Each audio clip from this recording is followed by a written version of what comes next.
माझे नाव ज्ञानेश्वरी भूपेंद्र माली.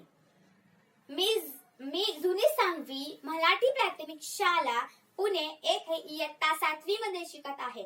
मी आज तुम्हाला क्रांतीसूर्य महात्मा ज्योतिराव फुले यांच्याबद्दल माहिती सांगणार आहे. ती तुम्ही शांत चित्तेने ऐकावी अशी माझी नम्र विनंती.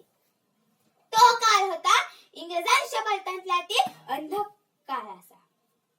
अनिष्ट प्रथा, जातीभेद, सामाजिक विषमता यांनी बलबटलेला अशा वातावरणात एका तेजपुंज सूर्याचा 11 एप्रिल 1827 रोजी उदय झाला आणि हा म्हणता त्याच्या विचारांचा तेजस्वी प्रकाश देशावर पसरू लागला. न भूतो न भविष्यती असे आमूलाग्र क्रांतिकारक कार्य करणाऱ्या महात्मा ज्योतिराव फुले यांना माझा माना असा मुजला. शेतकऱ्यांचे कष्ट त्यांना होणाऱ्या यातना ज्योतिबांनी जवळून बघितल्या होत्या. त्यांना होणाऱ्या पीडा ज्योतिबांना सहन झाल्या नाहीत. म्हणून त्यांनी शेतकऱ्यांचा आसूड हे पुस्तक लिहून सामाजिक व्यवस्थेविरुद्ध आवाज उठवला. चांगल्या समाज निर्मितीसाठी त्यांनी सत्यशोधक समाज ही संस्था स्थापन केली. संपूर्ण विश्वाला कवेत घेणाऱ्या माणसाला माणूस म्हणून प्रतिष्ठा देणारा धर्म स्थापन करण्यासाठी त्यांनी जीवाचे लान केले.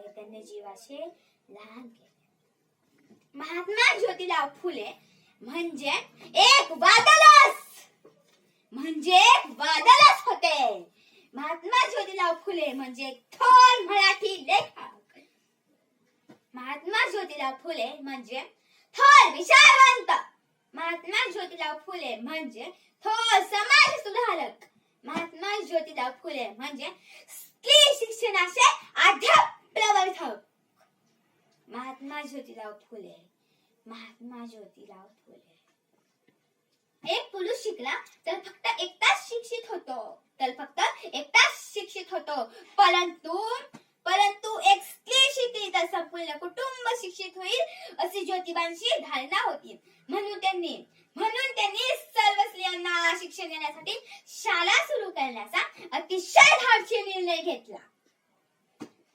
प्रतिकूल परिस्थिती, समाजाचा विरोध पत्करून ज्योतिबांनी स्त्री शिक्षणाचे महान कार्य नेटाने चालू ठेवले.